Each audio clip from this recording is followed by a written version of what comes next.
Hello friends, आप सभी का स्वागत है हमारे चैनल एजू फ्रेमवर्क में। और आज की इस वीडियो में हम जानेंगे कि मैनेजमेंट के कैरेक्टरिस्टिक्स क्या है या मैनेजमेंट का फीचर क्या होता है। तो चलिए फ्रेंड्स, इस वीडियो को हम स्टार्ट करते हैं। तो देखिए फ्रेंड्स, सबसे पहला फीचर जो आ जाता है मैनेजमेंट का, वो आता है कि मैनेजमेंट जो है वो गोल ओरिएंटेड प्रोसेस होता है। अब इसका क्या मतलब है? देखिए फ्रेंड्स, मैनेजमेंट के अंदर बहुत सारे फंक्शंस होते हैं जो कि हमने पढ़ रखा है ऑलरेडी, जिसमें प्लानिंग आ जाता है, कंट्रोलिंग आता है, ऑर्गेनाइजिंग आ जाता है, स्टाफिंग आ जाता है और भी बहुत सारे आते हैं। तो ये सारे जो फंक्शंस हैं, इनको हम एक साथ अपने किसी ऑर्गेनाइजेशन में लगाते हैं ताकि जो हमारा काम है वो सही से हो सके, उन कामों में डिले ना हो, या काम जो भी हम कर रहे हैं उसमें ज़्यादा खर्चा ना आ जाए और टाइमली हम उस काम को अचीव कर सकें। अच्छा, दूसरी बात, काम का बर्डन अगर हमें ज़्यादा लगता है तो हम और भी लोगों को इस अपने ऑर्गेनाइजेशन में शामिल कर लेते हैं। तो इससे क्या होता है, हमारा बर्डन जो है कम हो जाता है। तो ये सब मिला जुला के अगर हम देखें तो हम क्या करते हैं, अपने गोल्स को आगे बढ़ाने के लिए हम अपने काम को टाइमली करते हैं। अ, अगर ज़्यादा स्टाफ की ज़रूरत पड़ती है तो हम स्टाफ्स को भी ज्वाइन कर लेते हैं ताकि हमारा जो ऑब्जेक्टिव है प्रॉफिट कमाने का, उसमें कोई डिले ना हो और हम एक सही प्रॉफिट कमा पाएँ। तो फ्रेंड्स, इसीलिए मैनेजमेंट को गोल ओरिएंटेड प्रोसेस कहा जाता है। अब फ्रेंड्स देखिए, मान लीजिए इसको हम एक एग्जांपल से समझते हैं कि एयरटेल कम्युनिकेशन का नाम आप सबने सुना होगा। एयरटेल कंपनी का, वो क्या करती है, कम्युनिकेशन के नेटवर्क को बिल्ड करती है। हम जो सिम कार्ड यूज़ करते हैं और जो मोबाइल कनेक्शन यूज़ करते हैं, वो कम्युनिकेशन से रिलेटेड सर्विसेज हमें प्रोवाइड करती है। तो फ्रेंड, जैसे कि मान लीजिए एयरटेल कंपनी को अपने एक 10 लाख सब्सक्राइबर बढ़ाने हैं। एयरटेल कंपनी को अपने 10 लाख सब्सक्राइबर बढ़ाने हैं, तो इसके लिए अब वो क्या करेगी, अब वो जितने भी काम करेगी अपने 10 लाख सब्सक्राइबर को बढ़ाने से रिलेटेड ही करेगी। जैसे कि फ्रेंड्स, वो इनको बढ़ाने के लिए क्या कर सकती है, एडवर्टीजमेंट कर सकती है। दूसरी बात, अपने एक तरह से एजेंट हायर कर सकती है जो जा जाके बैनर लगा के एयरटेल कंपनी का प्रचार करेंगे और उसके ऑफर्स को बताएंगे, और वो अच्छे अच्छे ऑफर्स दे सकती है कस्टमर को अट्रैक्ट करने के लिए। तो ये जितनी भी पॉलिसीज़ वो कर रही है, वो क्या कर रही है, अपने सब्सक्राइबर को अपने एक तरह से कह दें तो अपने प्रॉफिट को इंक्रीज़ करने के लिए कर रही है। तो इसीलिए कह देते हैं कि मैनेजमेंट जब भी हम करते हैं तो अपने गोल को पूरा करने करते हैं। फ्रेंड्स, हम जब भी मैनेजमेंट करते हैं हम अपने गोल्स को पूरा करने के लिए करते हैं, तो इसीलिए इसको गोल ओरिएंटेड प्रोसेस भी कहते हैं। सेकंड आ जाता है friends, management is all pervasive. अब मैनेजमेंट देखिए फ्रेंड्स, आपको हर जगह देखने को मिलेगा, चाहे वो छोटी ऑर्गेनाइजेशन हो, चाहे वो बड़ी हो, चाहे वो पब्लिक हो, चाहे वो गवर्नमेंट ऑर्गेनाइजेशन हो। तो मैनेजमेंट की ज़रूरत छोटे बिजनेसेस और बड़े बिजनेसेस और यहाँ तक कि एनजीओज वगैरह हर टाइप के बिजनेसेस को पड़ती है। चाहे प्रॉफिट कमाना उसका मोटिव हो उस ऑर्गेनाइजेशन का या ना हो, लेकिन मैनेजमेंट को यूज़ करना उसका मेन काम होता है। क्योंकि अगर वो मैनेजमेंट के हिसाब से नहीं चलेगा तो वो टाइमली अपने काम को नहीं कर पाएगा और एक अच्छा प्रॉफिट नहीं जनरेट कर पाएगा। तो इसी वजह से फ्रेंड्स, मैनेजमेंट जो है हर टाइप के ऑर्गेनाइजेशन में यूज़ होता है। थर्ड पॉइंट आ जाता है फ्रेंड हमारा, मैनेजमेंट इज़ मल्टी डायमेंशनल।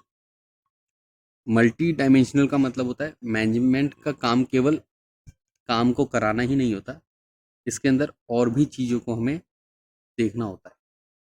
तो सबसे पहले तो मेन काम इसका काम से रिलेटेड होता है।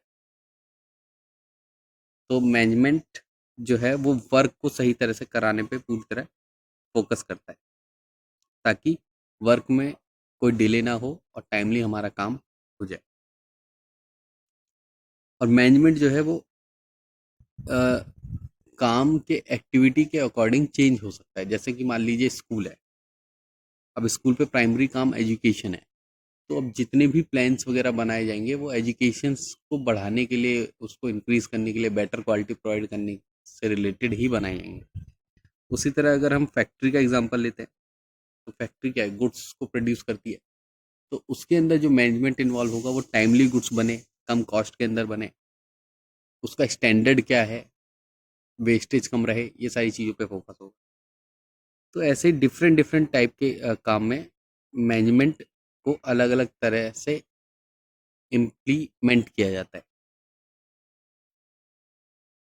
फ्रेंड्स, अगला आ जाता है मैनेजमेंट ऑफ पीपल। अब मैनेजमेंट हमें सही लोगों को सही काम के लिए चुनने में मदद करता है। अगर हम देखते हैं भाई कि इस काम के लिए कौन सा आदमी ज़्यादा स्टेबल है, जो हमारे काम को टाइमली पूरा कर सकता है।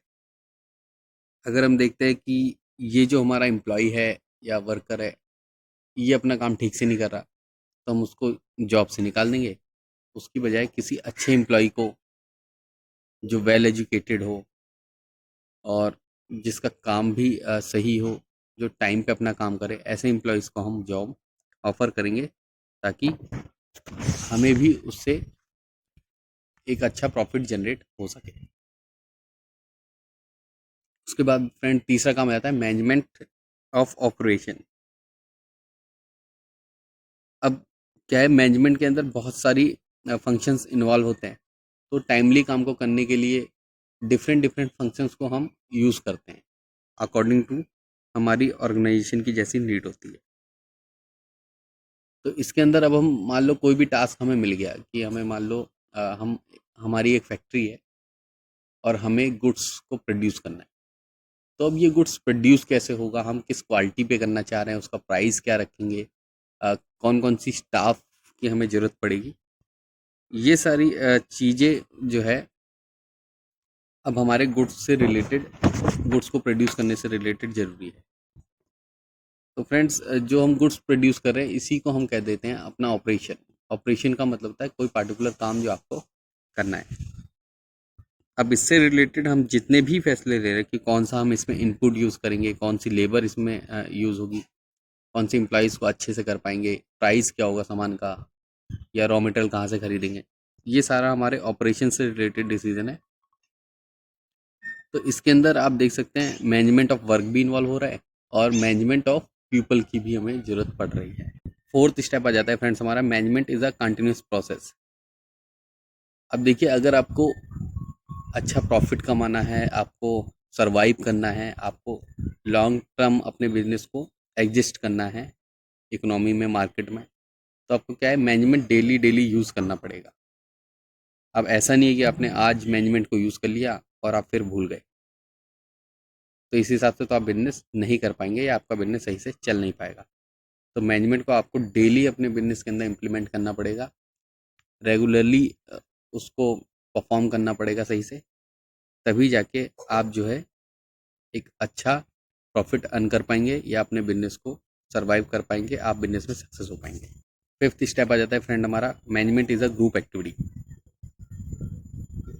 अच्छा, ग्रुप एक्टिविटीज़ को क्यों कहा गया है, क्योंकि अगर आप ध्यान से गौर करेंगे तो मैनेजमेंट के अंदर अलग अलग टाइप के लोग इन्वॉल्व होते हैं जो अलग अलग फील्ड से रिलेट करते हैं। जैसे कि अगर आपने मान लीजिए कोई कंपनी है तो उसके अंदर फाइनेंस डिपार्टमेंट भी होगा, प्रोडक्शन डिपार्टमेंट भी होगा, सेल्स डिपार्टमेंट भी होगा, उसके अंदर अकाउंट डिपार्टमेंट भी होगा, और उसके अंदर ह्यूमन रिसोर्स डिपार्टमेंट भी होगा। अब इन सारे डिपार्टमेंट के अलग अलग काम होते हैं और ये सभी डिपार्टमेंट जो है एक दूसरे को कोऑर्डिनेट करते हैं, काम करने में हेल्प करते हैं, ताकि वो लोग ऑर्गेनाइजेशन का जो भी ऑब्जेक्टिव है, जो भी गोल है, उसको पूरा कर सकें। इसको एक एग्जांपल से समझते हैं कि अब देखिए, सबसे पहला काम अगर हम बात करें, हमारी कोई फैक्ट्री है तो उसके अंदर प्रोडक्शन डिपार्टमेंट का आता है। तो एक बिजनेस को अच्छा प्रॉफिट दिलाने के लिए प्रोडक्शन डिपार्टमेंट को क्या करना होगा, वो रॉ मटेरियल खरीद के लाना होगा जो कम से कम कॉस्ट पे हो और बेटर क्वालिटी का हो, ताकि ऑर्गेनाइजेशन अच्छा प्रॉफिट कमा सके। अच्छा, अब उसके मटेरियल खरीद के लाने के बाद उसको प्रोडक्ट सही से बनाना पड़ेगा। उसका टेस्ट, उसका स्टैंडर्ड, उसकी क्वालिटी, सब उसके मेंटेनेंस वगैरह पे सब कुछ ध्यान देना पड़ेगा, क्योंकि ज़रा भी क्वालिटी वगैरह ख़राब हुई तो वो मार्केट में बिक नहीं पाएगा।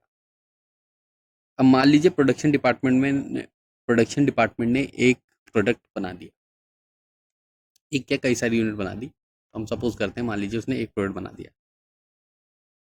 अब सेल्स डिपार्टमेंट की यहाँ से जिम्मेदारी शुरू हो जाती है कि भाई इस प्रोडक्ट को हमें कैसे बेचना है, इसकी लेबलिंग कैसे होगी, इस पे डिजाइनिंग कैसे की जाएगी, इसकी पैकेजिंग कैसे होगी, कौन सा हम ऑफर दे सकते हैं जो कस्टमर को अट्रैक्ट करेगा ताकि कस्टमर इसे खरीद ले। तो अब ये सब काम सेल्स डिपार्टमेंट का आ जाता है। अब मान लीजिए सेल्स डिपार्टमेंट को इससे रिलेटेड कुछ पैसों की जरूरत पड़ती है, क्योंकि मान लो एडवर्टीजमेंट करेगी, फाइनेंस करेगी, पैकेजिंग वगैरह पे अ, उसकी डिजाइनिंग वगैरह पे ध्यान देगी, तो उसको कुछ फाइनेंस की जरूरत पड़ेगी। तो फाइनेंस डिपार्टमेंट को बताइए, फाइनेंस डिपार्टमेंट क्या करेगा, अपने ऊपर जो भी हेड होगा, मैनेजर या मैनेजिंग डायरेक्टर, उनको बताएगा, और जो भी एक अफोर्डेबल फंड है, जो भी पैसा है, वो सेल्स डिपार्टमेंट को दिलवाएगा ताकि वो अपना काम टाइमली कर सके। और फाइनेंस डिपार्टमेंट इसके साथ सारे खर्चे भी मेंटेन करेगा कि भाई प्रोडक्शन डिपार्टमेंट में कितना खर्चा आ गया, सेल्स डिपार्टमेंट कितना खर्चा बता रहा है। और मान लीजिए इन सब काम में कोई एम्प्लॉय है, हमें लगता है कि ये ठीक नहीं है, तो हमने उसको जॉब से निकाल दिया क्योंकि उसने वेस्टेज की थी प्रोडक्ट को बनाने में। तो अब इस जगह क्या होगा, ह्यूमन रिसोर्स डिपार्टमेंट का काम आ जाता है।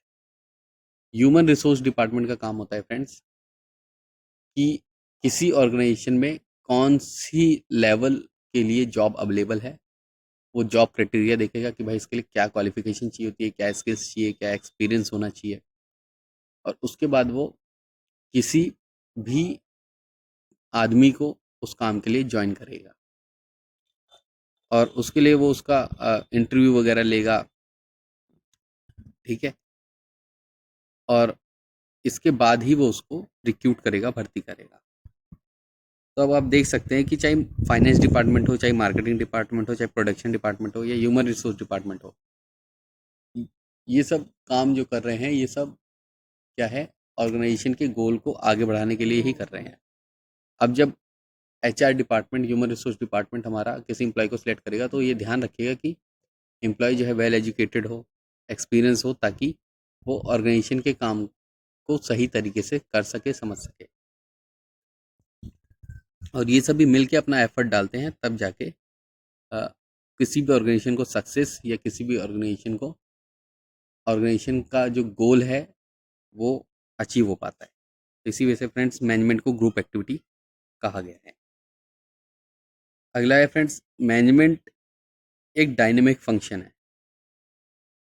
डायनेमिक फंक्शन का मतलब होता है कि जैसे ही कोई चेंज आपको दिखता है मार्केट में, या आपको लगता है कि मुझे कोई चेंज करना चाहिए तभी मेरा प्रोडक्ट बिकेगा, या तभी मैं इस बिजनेस के अंदर कामयाब हो पाऊंगा, तभी आप इसमें आगे जा पाएंगे।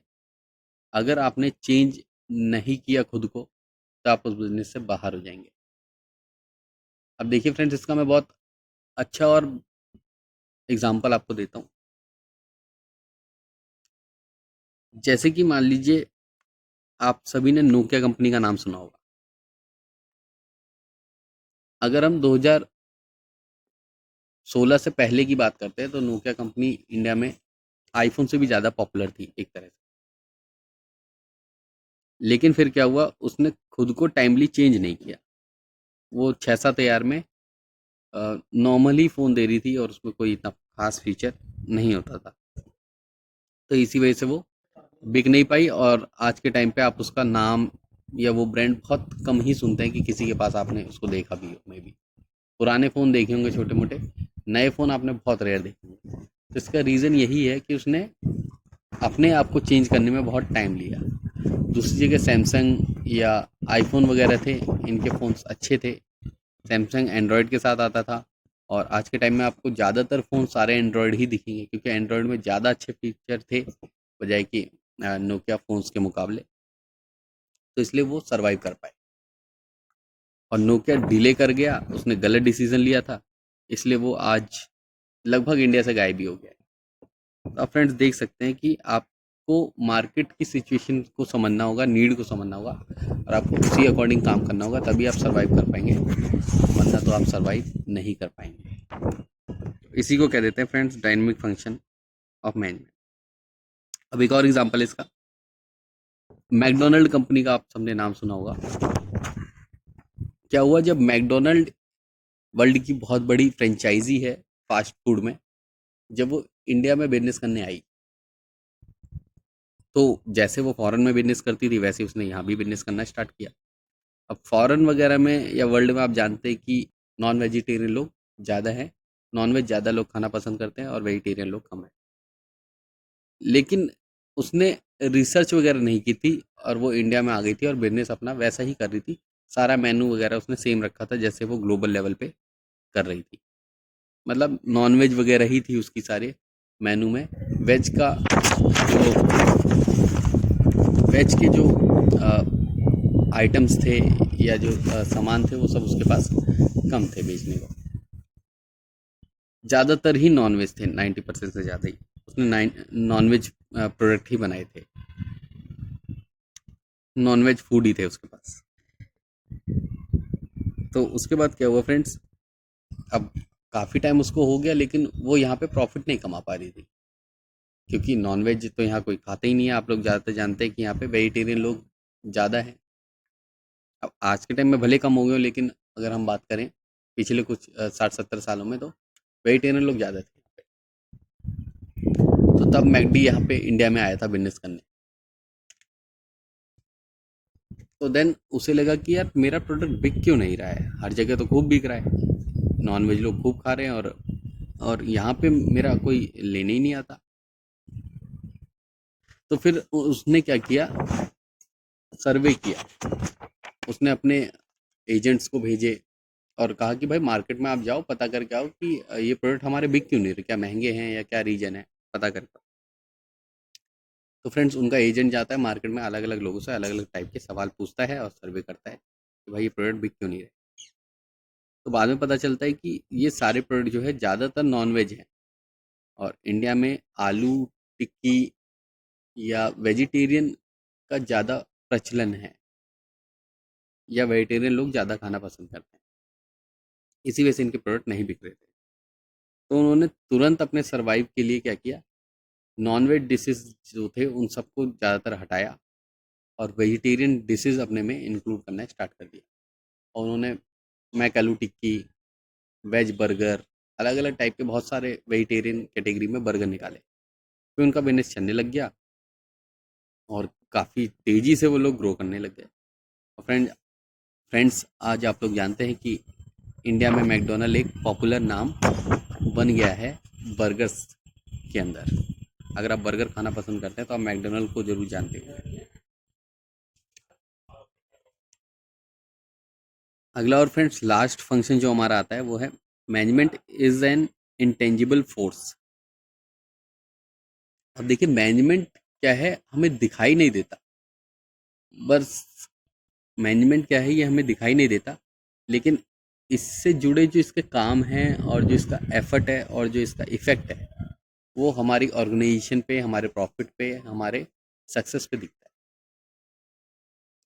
तो इसीलिए फ्रेंड्स कहा गया है कि मैनेजमेंट जो है इनविजिबल फोर्स है, ये दिखाई नहीं देता, लेकिन जब हम इसे इम्प्लीमेंट करते हैं तो हमारे काम टाइमली होने लगते हैं, हम सरवाइव कर पाते हैं, सक्सेस हमारी होने लगती है, ग्रोथ होने लगती है। तो इसके जो इफ़ेक्ट हैं वो हमें दिखाई देने लगते हैं, हमें महसूस होने लग जाते हैं, लेकिन इसके फंक्शंस वगैरह ये हमें दिखाई नहीं देते हैं। तो फ्रेंड्स इसलिए मैनेजमेंट को कहा गया है कि ये इंटेंजिबल फोर्स होता है, क्योंकि ये दिखता नहीं है, लेकिन इसकी हेल्प से हम अपने गोल्स को, अपने टारगेट को, ऑब्जेक्टिव को अचीव कर पाते हैं। तो फ्रेंड्स मैं होप करता हूँ कि आपको कैरेक्टरिस्टिक्स और फीचर्स को जानने में मदद मिली होगी, आपको कैरेक्टरिस्टिक्स और फीचर हमारे मैनेजमेंट के समझ आए होंगे। Thanks for watching friends.